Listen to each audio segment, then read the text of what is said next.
Hey everyone, this is your girl Monet, and I'm here to deliver a very, very, very special message. About 2 nights ago, I had a dream, and this dream was very, very weird, very odd to me. It was very different from my regular dreams. You know, a lot of times in my dreams, because I've practiced this thing and I've pretty much taught myself how to do this, I've taught myself how to know or to tell myself in the dream that I'm dreaming. I've taught myself to know that I'm dreaming. You know, like when you're dreaming and you know that you're dreaming and you're saying in yourself, oh, it's just a dream, I know I'm dreaming. That's not real, or so we think. But yes, I've taught myself how to dream knowing I'm dreaming. But the reason this dream was different from all the other dreams is because I actually could change an outcome. I can alter my dream. I'm not going to get into details about what the dream was about. It was so many different things going on within that dream. However, the message is very clear. You can alter your dreams. And there also is a thin line between dreams and reality. Dreams, in my opinion, are a portal. It's a door. It's a gateway to an alternative life that you're experiencing. Now, we've all grown to know that we only have one life, and that we have one life, and after this one life, that's it. Well, I don't believe in that. I do believe in reincarnation. However, it's more deeper than reincarnation. I believe that we have different lives in various dimensions.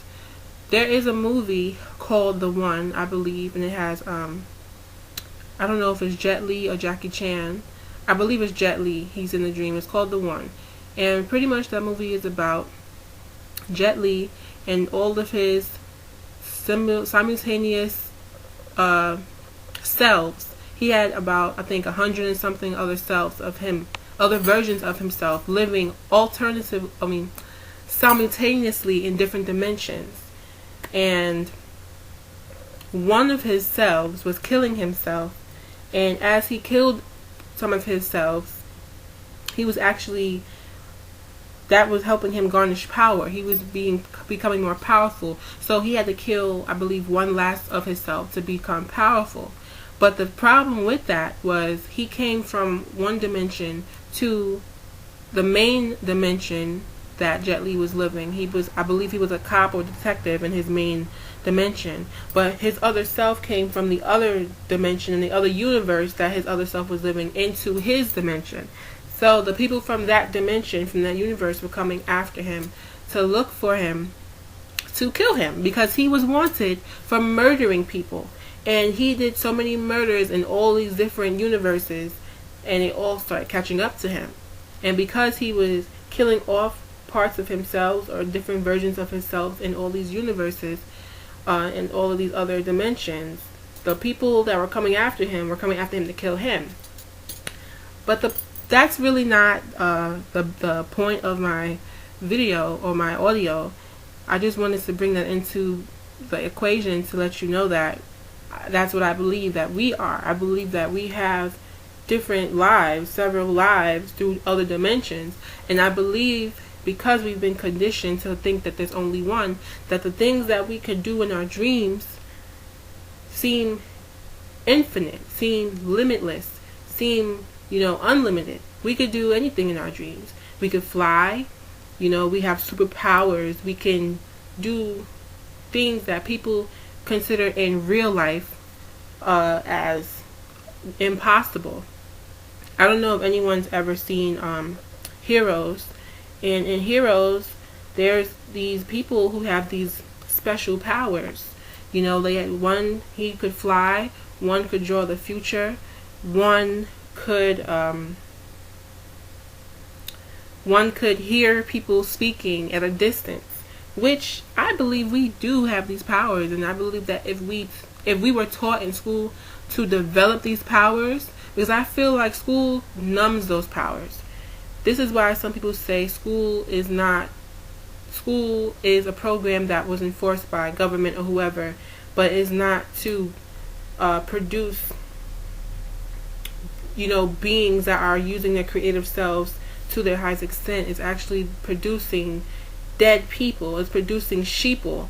It's producing people who are into this program. And the unconscious people who just continue to, they take the program from their moms or their grandmothers and their great-grandmothers. You gotta go to school, go to college, get a good job, get married, settle down, buy a house, buy a car. Like, that's the program that has been pumped into society for years and years and years.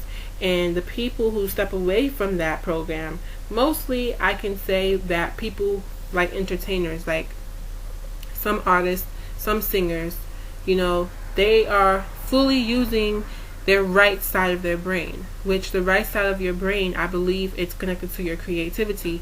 Correct me if I am wrong, but I believe your whole right side has to do with your creativity and your insight and your creative expression, whereas the left side of the brain does with more like the program that's being pumped into us. Also, I read that humans only use like less than 10% of their brain.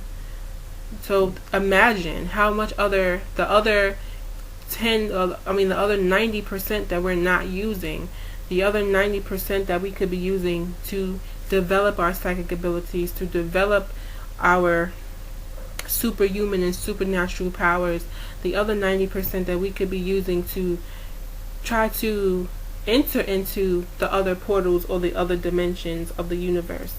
These are things that these are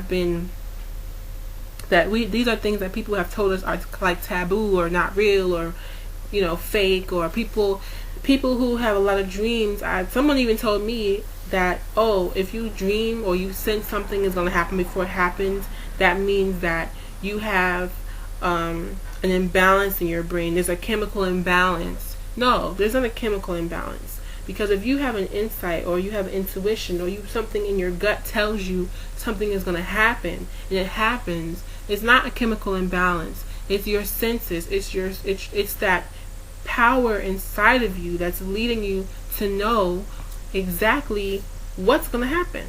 So it can't be a chemical imbalance. There has to be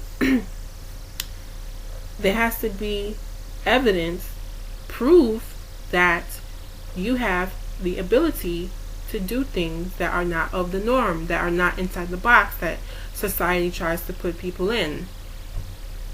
But aside from that, yes, you can alter your dreams, and I can definitely show you how you can alter your dreams. And that's going to be one of my videos coming soon, very, very, very soon. But the next video that I'm going to make is on crystals and their healing properties, crystals and stones, metaphysical stones that you can use for different things in your life, such as money, abundance, love, careers, anything that you can possibly think of. There is a stone for it and you can use it. So stay tuned to that video, and if you're not subscribed to my channel, please subscribe. I would really appreciate that as well. And if you want any of the free things that I offer, I am giving away a free copy of the popular ebook Think and Grow Rich by Napoleon Hill. It's actually a paperback as well, but I give out the PDF downloaded version on my website, which is www.soulstarpublishing.blogspot.com. And if you want to attract money or more money into your life or other streams of income, I do also have free ebook downloads for money on my other blog that I created, and I'm going to tell you that blog address right now. It's your-spiritual-life-coach.blogspot.com. Again, that's your-spiritual-life-coach blogspot.com, and you can go there and it's going to be a link that says free stuff, and you can click on that link and it has 4 free ebook downloads for money. The first one is Attract Money Now by Dr. Joe Vitale. The second one is Making Money, Creating Wealth, Your Guide to Financial Independence by Philip E. Humbert, PhD. The third one, of course, is the one I'm already offering, which is Think and Grow Rich by Napoleon Hill. And the fourth one is The Richest Man in Babylon by George S. Clason. So please go to those blogs to get those free downloads. And I will see you guys very, very soon in my next video. So thank you for listening, and see you soon. Bye.